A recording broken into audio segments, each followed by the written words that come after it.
is why we brought you in, Bill. This is why Yes, I do want to talk Michigan. Yeah. Okay, so we have the videos and we have the pictures, but you want to set the context. People heard you, and everyone out there, let's make sure everyone, the hashtag is Crowder Election Stream. Right now, we have some exclusive. This is exclusive. I don't think anybody else has this right now, correct? Nobody has it. Nobody has this right now because they've just been talking about Michigan, and we've been talking about Michigan all day because, especially Wayne County, they're expecting 100,000 votes in Wayne County, which they are saying is going to be heavily Biden. So we can pretty much put Michigan on the side of the ledger for Biden. And this would actually relate directly to that. What happened? Give us some context. What's been going on in Michigan? Absolutely. So I got a call from some fellow Texas lawyers who are actually in Michigan. Okay. And there's a group of them, men and women, but it was 3 women specifically who were involved, who connected with me. Yeah, exactly. Yeah? Just here in the last hour. You women? And they sent up, yes, they are women. They do. They have eyebrows. They both raise. Yeah. Nice. And so they reached out to say that they had some very serious concerns about what was happening last night. Now I know, even though I was asleep and you guys were awake, messaging about what exactly is going on with the count in the various states, but there's really no clarity, no ability to really see what's happening. Right. And what these ladies were able to do, one of the ladies is actually going to be Skyping in. So if you see that, make sure to bring her on. But they took some photos and videos from Cobo Hall. I don't know if I'm pronouncing that right now, called TCF Center, the main convention center in downtown Detroit, where there's a lot of ballot counting, voting, and that type of thing happening. In most of these places, they have security. They have security to make sure that ballots aren't being brought in after a certain time they're checking. The front check here was only COVID and masks, and people were bringing in what should have been only 4 to 6 hour shifts, bringing in huge coolers, huge bags, suitcases, other types of things with no checks whatsoever, while coincidentally, at the very same time, we're seeing spikes in the voting count and all kinds of numbers going in one certain direction. Yeah. So I will emphasize, it's not like any of these ladies ran over there and pried open one of the igloos or looked in one of the coolers or looked in one of the suitcases, but rather the lack of institutional security surrounding one of the most controversial districts and counties and voting locations is apparently null. And these ladies have actually tried to raise those issues there with election officials since this morning and have not been able to get any answers. Wow. They are being completely ignored. And it raises a lot of questions about what is happening for the institutional security at these key voting spots. Well, so at absolute worst, it is complete and it's negligence, I guess, really. Well, it's severe. It's huge. It's certainly at the very least negligence. And what we're looking at here is an undermining of the trust that would have in that particular system. I mean, we've heard from folks on the left who are saying, oh, you know, how are we going to trust the system? How are we going to know what's happening? But even at the most basic security at main voting locations and vote counting, you're letting people come in and do things that really cast a question and a doubt about what's happening. Legally, is that even allowed? Isn't there supposed to be a process to make sure that there are checks in security issues? You know, the security safeguards. Absolutely, that's every single one of these locations is supposed to have kind of reasonable safeguards, and it depends on the location, the type of place. But if election workers are allowed, or people who are simply allowed into the space are not being checked, their IDs are not being checked, they're not vetted, the things that they have are not being vetted, then we're really raising a question in these particular jurisdictions. Particularly when you see at somehow 4:30, 5:30, 6 a.m. in the morning, a huge number of votes for one side, all of a sudden. By the way, when they were supposed to stop making it on counting. the ledger. Right. We had to stop it because they said we're going to stop counting. We're like, oh, I guess they're going to, and they said we're going to start again tomorrow at 10, I think is what they said. And then all of a sudden, in 1 hour, an hour later, there's a huge spike specifically in this area. So you guys let me know when we have that person on Skype, but let's go to are we going to start with the videos or the pictures first? I got videos here. Okay, so let's go to the videos. This is in Detroit. These are the ballots. But all these ballots for Santa Claus. Oh, yeah, I know that spot.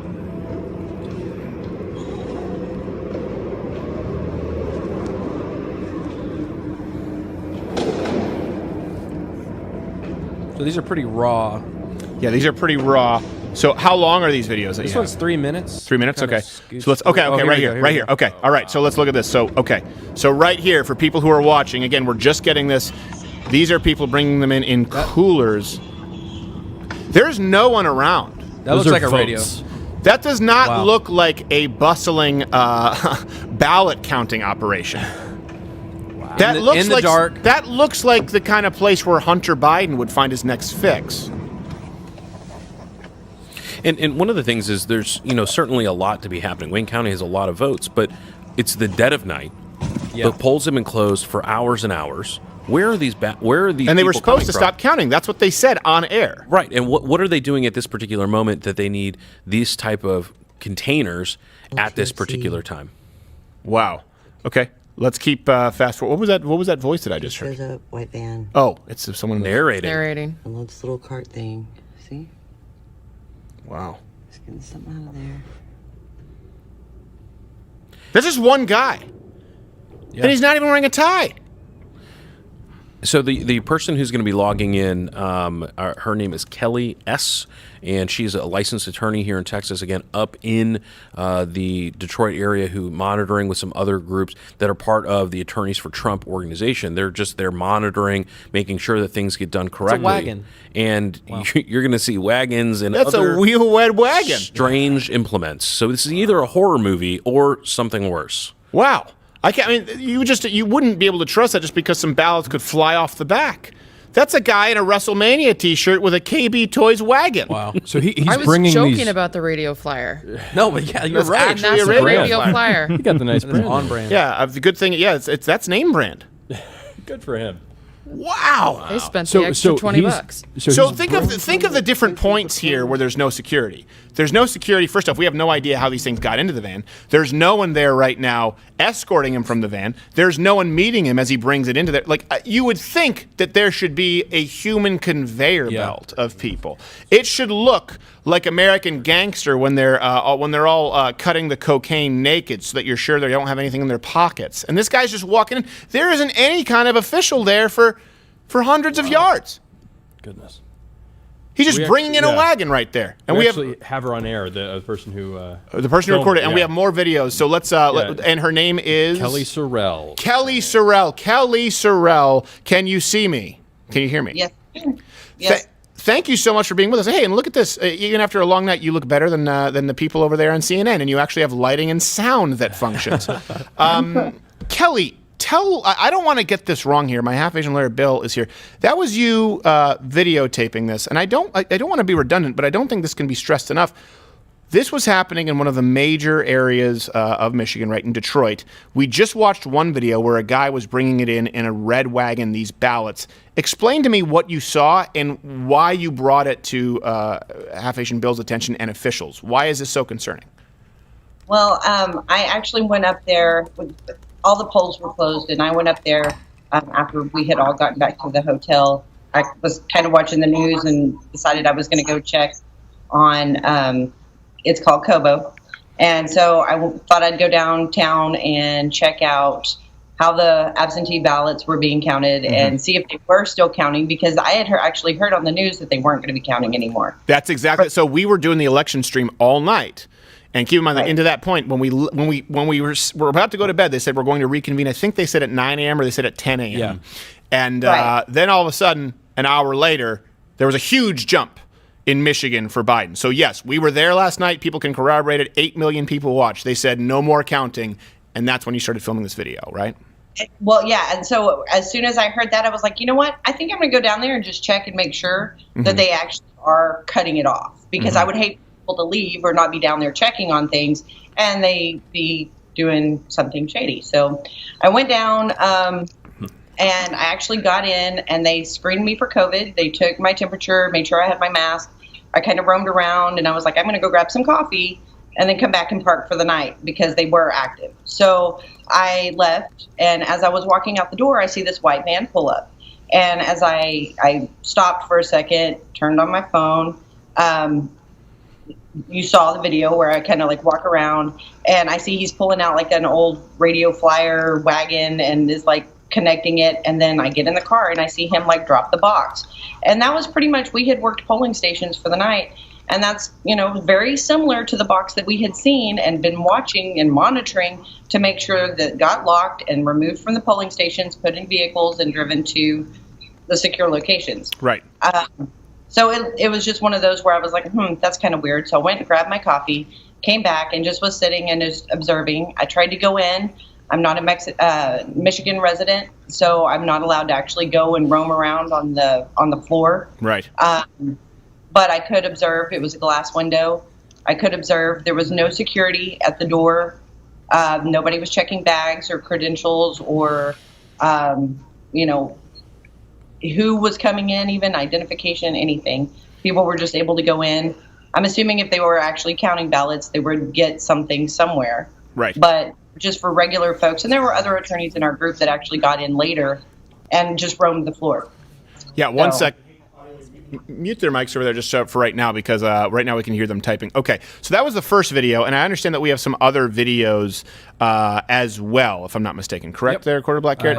I do. So can you tell us what the next video will be? Quarter Black Garrett, give us a description, and then we'll go to our it looks like we're inside of the area. Inside of the Looks like building. the inside of the building. Okay, so we're looks going like to the watch actual this here. Stay counting with us. area. I just want to make sure that people can see this, so we can sort of give people a visual aid. Let's show the inside of the building. This video here.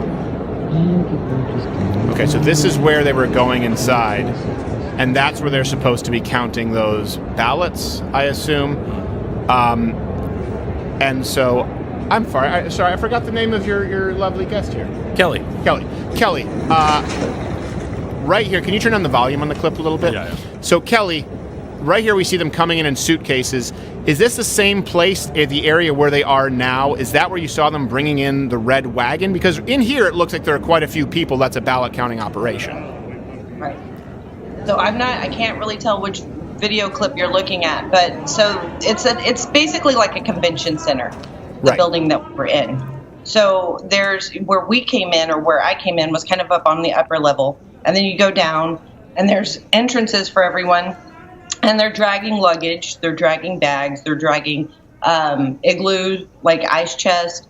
They're there doing 5 to 6 hour shifts, and yeah, I mean, they were taking those items in with them into the clear glass windowed room that's to the back, and that's the area I couldn't cross into. So we weren't able, there we go. So that glass area to the back is where they would go through to go in to count the ballots. Right. And so this front area is the lobby area, and they would come in from outside and bring those items into that secure area that's in the back where they actually have the ballots. And that's Yeah. where they were counting, and this is at that time when we had been told they had stopped counting. They weren't supposed to be counting. Correct. And the concern was just the security concern. We don't really know what was going on with, or what items they were bringing in, or who was going in, or any of those things. Yeah. So what is your primary, how does this differ from the normal experience, at where they would count ballots? Do people, right now what we're seeing is people bringing in by themselves with no security, red wagons and Coleman coolers, bringing them behind a glass area where no one has access. How does that differ from how ballot counting should look, or how it usually looks? Because keep in mind, for a lot of people, they've never seen any of this at work. Well, I would think you could kind of look at how we vote, right? I mean, we go into a polling location. It's very formal. There's a process. We go through. They check your identification. They, validate who you are, verify that you're a person that's eligible to vote, that you're in the right precinct, you're in the right area. So, I would think that if we're going to go through all of those steps to make sure that our voting is protected, that we're doing it properly, you would think that our end result would have the same level of security. Right. And we don't see that here. And so the difference is basically they're just letting whoever in with whatever items. They're not verifying any of it. You see the two ladies standing there, but they're not stopping to say, hey, are you even supposed to be here? Right. And so what would be the risk there of those people walking in with no stop? Here, hold on. We're going to have my half-Asian lawyer, Bill Richmond, here come in. What would be the risk of those people right now? They're walking with what appear to be giant, Santa sacks, or they're walking in with pillowcases full of something. We see people walking in with coolers. What, I guess, is your concern? They could be walking in with fake ballots? They could just, Fake ballots, absolutely. I mean, this is a battleground state. We came up here to Michigan to help Trump because this is a state that's under fire. This is one that we needed to be monitoring for fraud. Right. And it's kind of hard to monitor for fraud when nobody's checking. Yeah. There really is nobody checking there. And I don't know if someone would argue, well, they're checking once you're past the glass. I don't know if someone would argue that. They're not.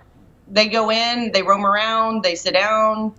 I don't know what all goes on. And so one of the important things here is, and we can raise a good point, is look, maybe somebody's got some sandwiches, maybe someone's got some drinks, but at the very least we have a very clear appearance of a problem. And given how many concerns we've had, particularly in Democrat-controlled jurisdictions, about election security, you imagine that the most heightened election security concerns we've ever had, highlighted for weeks and weeks, on the day of the election in a battleground state, in one of the largest precincts in that battleground state, you have lax security at a time when the ballots are coming in. Now, again, the ballots, it's not like all of a sudden, a million Biden votes happened right after these igloos went in, but rather the very clear that at the least, we've got a lack of security that raises questions about the election itself, and particularly in this jurisdiction. And at the worst, we have people who are without the ability to vet it, who's in there. Well, this is also listen, as someone who has spent quite a bit of time in Detroit, you have more security at a racquetball court. It's Detroit.